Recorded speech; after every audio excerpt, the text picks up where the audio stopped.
Šiandieną savo video intro noriu Jums įrašyti nuo Lakeminio banką, kuris yra Albertos valstijoje, Kanadoje, Banko nacionalinėme parke. Tai yra vienas iš mano mėgstamiausių ežerų, prie kurio aš atvykstu praleisti nemažai savo laiko, pamedituoti, pasimelsti, tiesiog pabūti gamtoje. Tie, kurie manęs nepažįstate, aš esu Kristina Džei, santykių gyvenimo tikslo, pasitikėjimo ir laimės mokytoja, saviugdos mentorė, padedanti emocinį ir psichologinį smurtą patiriančioms moterims išsivaduoti iš toksiškų santykių.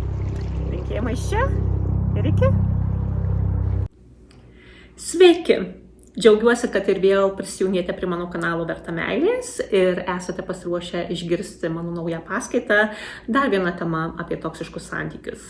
Jeigu dar neužsiprenumeravote mano kanalo, prašau padarykite tai dabar paspausdami subscribe.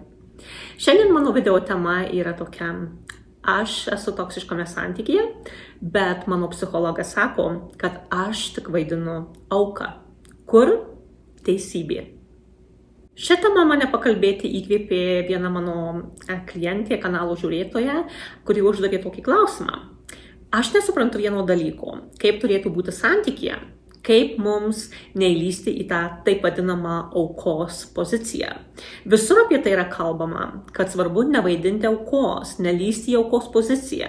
O kas jeigu, pavyzdžiui, vyras grįžta namo girtas ir moteris susinervuoja, aprėkia jį, arba kas jeigu yra sutarta kažkur tai kartu vykti, o vyras moterį paveda, pavėluoja, ar visai nepasirodo, tada moteriai visi planai niekais nueina ir tuomet jinai pyksta, iškelia skandalą ir taip toliau. O psichologai sako, jūs įlindote į aukos poziciją. Kitas žmogus nėra kaltas už jūsų reakcijas. Kiekvienas santykyje turi atsakomybę už save. Mano klientė toliau sako, aš nesuprantu tokios trapios ribos, kur yra pagarba santykyje, o kur yra lindimas į aukos poziciją. Nes paklausius psichologų, paskaičius straipsnių, knygų, ta tema atrodo, kad jeigu aš pykstu ant vyro, tai lendu į aukos poziciją. Tai kur tada ta riba? Kaip pastovėti už save? Kas jeigu vyras iš tikrųjų santykyje elgiasi šlykščiai? Tai ką, niekad ant jo nepykti, nieko jam nesakyti, atseit nelįsti į aukos poziciją, bet tai tuomet mes visai savęs negerbiam ir leidžiam vyrui ir toliau su mumis elgtis bet kaip. Aš tos dalies niekaip nesuprantu. Visi kalba, kad mes esame atsakingos už savo laimę, kad reikia gyventi savo gyvenimą ir juo džiaugtis, nepykti ant kitų. Bet aš niekaip nesuprantu, ką tada daryti, jeigu mano partneris šlykščiai elgiasi. Ką, ant jo nepykti? Tuo labiau, kad psichologai sako, jeigu mes ant partnerių pykstam, tai turim problemų savo viduje. Citatos pabaiga. Šis klientės pasidalinimas atskleidžia skaudžią tiesą, bet mūsų visuomenė, mūsų artimieji, draugai, šeimos nariai, bažnyčia, kai kurie konsultantai ir psichologai nesugeba atskirti sveiko ir mylinčio santykio, kuriame pasitaiko konfliktų, nuo toksiško ir narcisistinio. Visų pirma, kad į moters gyvenimą, kuri gyvena skaudžiame emocinio smurto santykyje, atnešti aiškumo ir jai padėti, reikia išsiaiškinti, kas yra auka, o taip pat reikia atskirti sveiką santykį nuo toksiško. Auka yra apibūdinama asmenybė, kuri buvo kažkaip tai įskaudinta, apgauta, sužalota savo pačios pasirinkimais ir elgsena arba tam tikrų nesėkmingų aplinkybių arba kito žmogaus veiksmų, kuris ją apgavo, įskaudino ir sužeidė. Lindimas į aukos vaidmenį arba aukos vaidinimas santykyje pasireiškia tuomet, kuomet asmuo kitame visada mato problemą, visada mato tik blogį, nuolatos priekaištauja, pyksta, verkia, ieško atjautos, kaltina kitą ir niekad neprisiima atsakomybės už savo veiksmus. Jeigu jūs esate vis tik tai emociškai sveikame ir mylinčiame santykyje ir jūsų partneris jūs gerbia, tačiau po kiekvieno ir net pačio mažiausio nesutarimo ar konflikto jūs imate kaltinti savo partnerį, verkti ir sakyti, kad esate pati nelaimingiausia moteris, kad niekas jūsų nesupranta ir nemyli tame tarpe ir jūsų partneris, Panašu, kad jūs turite aukos mentalitetą ir tai gali būti atėję iš jūsų praeities patyrimų, vaikystės traumų, skaudaus santykio su tėvais, paauglystės išgyvenimų. Tokiu atveju yra būtina mokytis keisti savo mąstyseną, gydyti praeities traumas, išsivaldyti iš vidinių nuoskaudų, atleisti žmonėms, kurie jūs įskaudino ir daugiau nebūti taip vadinamame tame aukos vaidmenyje. Tačiau, jeigu jūs esate emocinio, psichologinio ir narcisistinio smurto santykyje, jūs iš tikrųjų esate auka ir niekas, noriu pabrėžti, niekas neturi teisės jums pasakyti, na, liaukis vaidinusi auką, nebūk aukos vaidmenyje, nukreip dėmesį į save, liaukis kaltinti savo partnerį. Tokie pasisakymai atneš tik dar daugiau sumaišties į jūsų gyvenimą, jeigu jūs patiriate toksiškumą santykyje.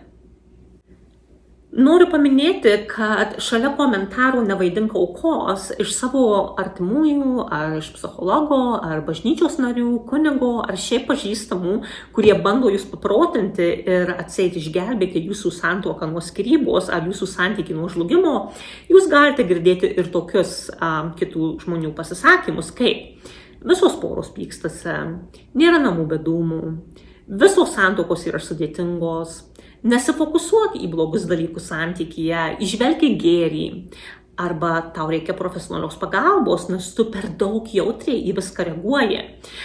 Na, jeigu aš turėčiau tokį vyrą kaip tavo, tai būčiau pati laimingiausia moteris. Tik džiaugis, kad jis negeria ir nemuša tavęs. Nesitikėk meilės kaip iš romantinio filmo. Nagi mes visi nuodėmingi ir visi klystam, tobulų žmonių nėra. Galbūt jis tau buvo neištikimas, nes tu buvai šalta jo atžvilgiu ir per daug užimta vaikais ir namų ruoša. Arba turėk atlaidžią širdį, gerbk ir mylėk savo vyrą, nežiūrint nieko. Arba Biblija moko mus paklusti savo vyrui, nes jis yra šeimos galva. Jisgi tavęs nemuša, apie kokį smurtą tu čia kalbi. Jeigu tu jį paliksi, tavo vaikai kentės. Tu tiesiog per daug tikiesi iš santykio. Mokėk susigyventi su žmogumi, kuris rūpinasi šeima, tavimi, sunkiai dirba. Aš manau, kad kažkas yra negerai su tavimi, kad jis taip grubiai elgiasi. Arba turbūt apsileidai, nepasipuoši prieš jį, nesi daugiau jam seksuali ir patraukli, todėl jis ir užmezgė romaną su kita moterimi. Arba juk prisiekei prieš Dievą, kad pasiliksi su juo ir skausme ir varge, kol mirtis jūs išskirs. Tokie artimųjų ir profesionalų patarimai nepadeda, tik dar labiau klaidina moterį, kuri yra toksiškame santykyje ir verčia ją abejoti savimi. Moteris esanti toksiškame santykyje patiria patyčias, pažeminimą, nesiskaitimą su ją. Partnerio elgesys yra grubus ir toksiškas. Jis naudoja įvairiausias manipuliacinės strategijas, nekalbadienius, baudžia moterį susilaikydamas nuo intymumo ar apribodamas finansus, izoliuodamas ją nuo draugų ar šeimos narių, kontroliuodamas ją, taip pat demonstruodamas neištikimybę. Dažnai turi įvairias priklausomybės alkoholiui, azartiniams žaidimams, pornografijai. Tai be abejo, moteris nesijaučia gerai tokiame santykyje ir ji bando tai pasakyti savo vyrui, savo partneriui ir gražiuoju, ir piktuoju, ir inicijuodama pokalbius prie vakarienį su žvakėm ir bandydama išrėkti tai, kas jai ant širdies, nes toksiškas partneris to negirdi. Moteris tiesiog bando atstatyti savo vertę, bando prašyti pagalbos iš savo partnerio, bando išsakyti savo nuomonę, bando atgauti savo balsą ir galiausiai suprasti, ką jai daryti su tokiu santykiu. Ir ieškodama tos paramos ir supratingumo kituose, ji bando rasti atsakymus, skaitydama literatūrą, įvairius straipsnius, žiūrėdama video ar eidama pas psichologą į konsultacijas. Ir aš išdrįsiu pasakyti, kad jeigu šiuo atveju konsultacijos metu jūs girdite tokią frazę, būk atsakinga už savo laimę ir nelįsk į aukos poziciją, toks patarimas jums atneš daugiau žalos negu naudos. Tai yra antrinis smurtas, kurį jūs patiriate iš savo psichologo. Jums yra sakoma, kad santykyje viskas gerai, tik jūs per daug jautriai reaguojate, tik jūs lendate į aukos poziciją. Ta patį jau metai sakė jums narcizas, jūsų partneris, kuris psichologiškai prieš jūs smurtavo, o jūs einate į tas konsultacijas, norėdama gauti kažkokiu tai aiškumu, ką jums toliau daryti, kaip nutraukti tą santykių skausmą, kaip patobulinti santykį. Ir jeigu jūs iš savo konsultanto ar iš savo psichologo išgirstate žodžius nelįsk į aukos poziciją, jūs imate abejoti savimi ir pradedate galvoti, gal tikrai aš esu per daug jautri, gal tikrai aš tik vaidinu auką, gal tikrai man geriau patylėti ir bandyti būti laimingai. Kas atsitinka tokiu atveju? Jūs pasiliekate toksiškame santykyje, bandydama atseit nevaidinti tos aukos, gal kurį laiką patylite, partneriui nieko nesakote, bandote būti dar švelnesnė ir mylinti ir tokiu atveju jūs tik auginate monstrą savo toksiškame partneryje, o pati su kiekviena diena jūs tik nykstat ir mažėjat ir privedat save prie emocinio išsekimo ir galiausiai net depresijos. Nagi, aš tai iš tikrųjų net pykstu ant tų specialistų, kurie nesugeba atskirti toksiško narcisistinio santykio nuo emociškai sveiko, stabilaus ir pagarbaus ir bando pritaikyti tas pačias konflikto sprendimo strategijas, patarimus, metodus tiek vienam, tiek kitam santykiui. Tai yra labai neteisinga. Aš pritariu daktariai ir įvairių kursų bei knygų autoriai, gerai žinomai psichologijai Ramanijai Durvasula, kuri dirba su narcisizmo aukomis ir jis sako, cituoju, jeigu jūs patirėte psichologinį smurtą ar esate santykyje su narcizu ir ieškote psichologų, kuris jums padėtų, neikite pas tą, kuris neišmano narcisizmo ir nėra dirbęs su emocinio ir psichologinio smurto aukomis. Citatos pabaiga. Tikra tiesa. Tai galioja ir tuo atveju, jeigu jūs norite eiti į konsultaciją su savo partneriu, norite lankytis pas šeimos psichologą. Prieš paskirdama konsultaciją pasiteiraukite, ar specialistas turi patirties su emocinio smurto aukomis, ar yra dirbę su klientais, kurie turi narcisizmo asmenybės sutrikimą. Jeigu ne, ieškokite kito, nes kitaip jūsų sesijos jums net neš jokios naudos ir narcizas sugebės sumanipuliuoti, sužaisti ir iš konsultacijos jūs išeisite tik dar labiau abejodama savimi, o narcizas išeis kaip didysis nugalėtojas. Taigi supraskite, jeigu jūs esate emocinio ir psichologinio smurto santykyje ar esate santykyje su toksišku partneriu, narcizu, jūs nevaidinate aukos. Jūs nelendate į aukos poziciją, bet jūs iš tikrųjų esate smurto auka ir jūs turite ieškoti būdų, kaip išeiti iš to nesveiko ir jūs žlugdančio santykio. Neabejokite savimi, neabejokite savo sveiką nuovoką, nebijokite nubrėžti sveikas ribas savo partneriui, nebijokite supykti ant jo, nebijokite išsakyti savo nuomonę, nebijokite gerbti ir mylėti save. Tai jokiais būdais nėra lindimas į aukos poziciją. Tai yra sveikas noras būti gerbiamai ir mylimai moteriai. Tarp kitko, jeigu kažkas tai lenda į aukos vaidmenį narcisistiniam ar emocinio smurto santykyje, tai daro jūsų toksiškas partneris. Ypatingai tais atvejais, jeigu jūs bandote pastovėti už tai, kas sveika, teisinga ir gerbtina, jeigu jūs nurodote į jo netinkamą elgesį ir klaidas, va tuomet narcizas ir ima vaidinti auką ir sakyti, kad jūs jau nesuprantate, jūs jau nemylite ir niekada nemylėjote, jūs neužjaučiate jo dėl to, kad jisai turėjo kažkokią tai labai sunkią vaikystę ar paauglystę, jūs tokia bejausmė moteris, o jis toks vargšas. Tai va, kas lenda į aukos vaidmenį, tai ne jūs, kai bandote pasakyti ne savo toksiškam partneriui ir jo elgesiui. Tai yra jis, kai bando verkšlenti dėl to, jog jūs bandote, jog jis prisimtų atsakomybę už savo netinkamą elgesį. Netylėkit, neverkit vienumoj, negalvokit, kad jūs lendat į aukos poziciją, nesmerkit savęs, neteiskit savęs, jūs tik ieškote būdų, kaip nutraukti santykių skausmą. Nėra blogai, jeigu jūs pykstate ant savo vyro, kuris jums neištikimas. Nėra blogai, jeigu jūs tiesiog nesusivaldote ir net aprėkėte vyrą, kuris eilinį kartą grįžo iš darbo girtas. Nėra blogai, kad jūs nenorite būti imtimi su žmogumi, kuris visą dieną jums nerodė nei menkiausio dėmesio, o vietoje to įskautino jūs savo žodžiais.